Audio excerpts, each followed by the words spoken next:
चांदनी का पति उमेश अंडे बेचने का व्यापार करता था।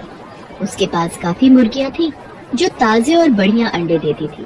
उमेश की दुकान पर अंडे खरीदने वालों की भीड़ लगी रहती थी। उमेश की अंडों की दुकान के सामने ही शेखर की भी अंडों की दुकान थी, पर शेखर अंडे बाजार से खरीद कर बेचता था, इसलिए लोगों को उमेश की दुकान के ही अंडे पसंद आते थे। अरे उमेश भैया, तुम्हारी मुर्गियों के अंडे खाकर ही अब हमारा नाश्ता पूरा होता है। बहुत ही बढ़िया अंडे होते हैं। शुक्रिया भैया, ये लो आपके अंडे पैक कर दिए। तुम तो सारा दिन दुकान पर मक्खियाँ मारते रहते हो और ये उमेश कमा कमा कर बहुत आगे बढ़ गया है।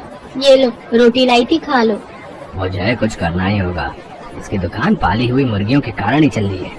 मुझे इन मुर्गियों के बारे में ही कुछ सोचना होगा। शेखर रात में मौका देखकर उमेश की पाली हुई सारी मुर्गियों को खुला छोड़ देता है। अगले दिन उमेश मुर्गियों को जब गायब देखता है, उसके होश उड़ जाते हैं। हे भगवान, मेरी मुर्गियां कहाँ गई? सारी मुर्गियां गायब हैं। माँ, चांदनी, जल्दी आओ, हम तो बर्बाद हो गए। हमारी सारी मुर्गियां न जाने कहाँ चली गई। हे भगवान, ये क्या हो गया? लगता है किसी ने रात में मुर्गियों को ताला तोड़कर खुला छोड़ दिया। कोई तुम्हारे काम से ईर्ष्या करता है, उसी ने ये सब किया है। पता नहीं कौन मुझसे अपनी दुश्मनी निकाल रहा है। उमेश उदास मन से अपनी दुकान की ओर जाता है, पर वहाँ तो शेखर की दुकान पर अंडे खरीदने वालों की भीड़ लगी देखकर वो हैरान रह जाता है। क्या हुआ उमेश भाई, हैं? आज तुमने दुकान नहीं खोली क्या? तुम्हारी मुर्गियों ने अंडे नहीं दिए क्या? मुझे सब पता है, ये शेखर का ही किया धरा है। मेरे पास इसे पकड़ने के लिए कोई सबूत नहीं है, इसलिए मेरा इस वक्त चुप रहना ही ठीक है। उमेश बहुत परेशान रहने लगा था। उसकी मुर्गियां खो जाने से उसके पास अब कोई भी काम नहीं रह गया था। शेखर दिन पर दिन अपनी दुकान पर अंडे बेचकर पैसे कमा रहा था। उमेश को इस तरह मायूस देखकर चांदनी और उसकी सास बहुत दुखी थी। एक दिन चांदनी ने अपनी सास सुधा से कहा, माँ जी, मेरी ये सोने की अंगूठी रखी है, चलिए हम इन्हें बेचकर कुछ नई मुर्गियां खरीद लाते हैं और इनको दे देंगे। जब तक मुर्गियां नहीं होंगी तब तक काम शुरू नहीं हो सकता। तुम जैसी बहू जिस घर में हो, वो घर स्वर्ग से कम नहीं है। ठीक है बहू, हम मुर्गियां खरीदने चलते हैं। अरे माँ जी, आज तो बाजार ही नहीं लगा। पता किया है, अब एक हफ्ते बाद ही बाजार लगेगा। अब क्या करें? अब एक हफ्ते तक उमेश खाली कैसे बैठेगा? क्या करे माँ जी, अब एक हफ्ते का इंतजार तो करना ही पड़ेगा। मेरे पास तुम्हारी समस्या का हल है।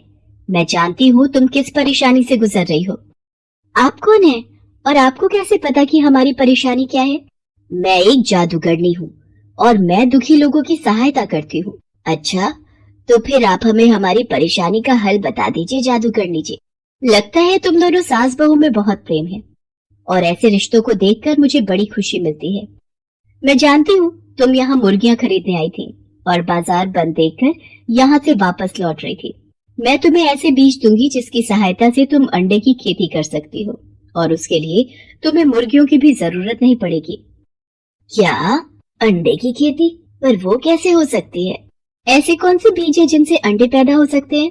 ये रहे वो बीज, इन्हें अपने घर के आंगन में डाल देना और फिर ये बीज अपना जादू दिखाना शुरू कर देंगे। पर ध्यान रहे, एक दिन में 5 बीज ही तुम्हें इस जमीन पर डालने हैं, वरना अनर्थ हो जाएगा। आप चिंता मत करो, हम इस बात का ध्यान रखेंगे। घर जाकर चांदनी और उसकी सास सारी बात उमेश को बताती हैं और जादूगरनी के दिए बीजों को अपने घर के बाहर बने आंगन की मिट्टी में डाल देती हैं। माँ, चांदनी, तुमने कभी सुना है कि अंडों की भी खेती हो सकती है? तुमने उस जादूगरनी पर कैसे विश्वास कर लिया? इन बीजों में कितना जादू है, अब ये तो कल ही पता चलेगा। अगले दिन उमेश जब सोकर उठता है तो वो हैरान रह जाता है।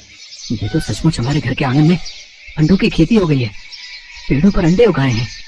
मैंने तुम्हें कहा था ना कि ये बहुत चमत्कारी बीज है। रोजाना के 5 बीज डालने से अगले दिन 500 अंडे उगाएंगे। हाँ, ये तो सचमुच जादू हो गया।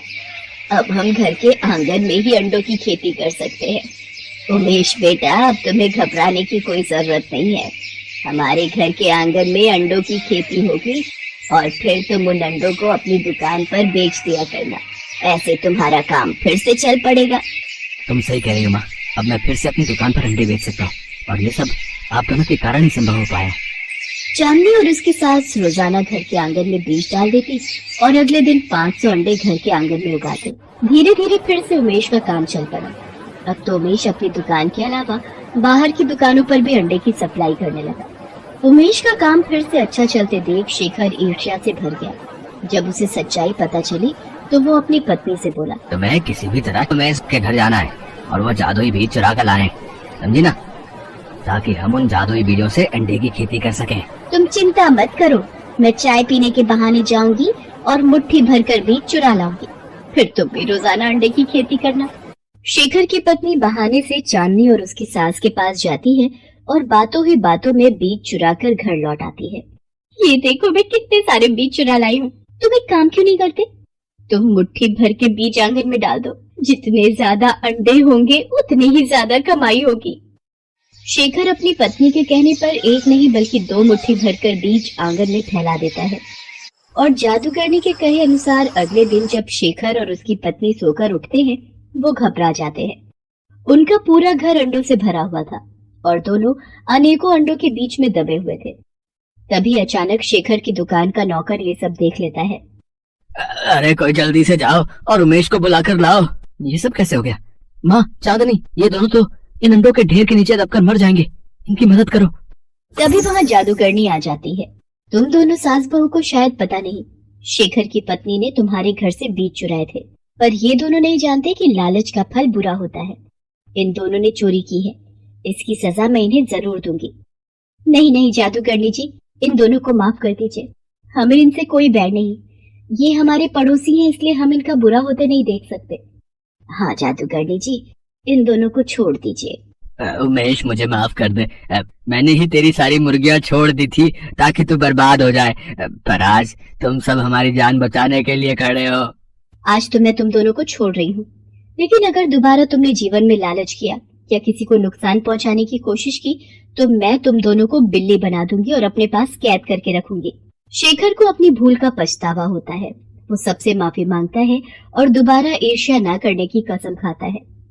उस दिन के बाद से चांदनी और उसकी सास दोनों अंडे की खेती करने लगी और उमेश उन अंडों को बाजार में बेचकर अच्छे पैसे कमाने लगा।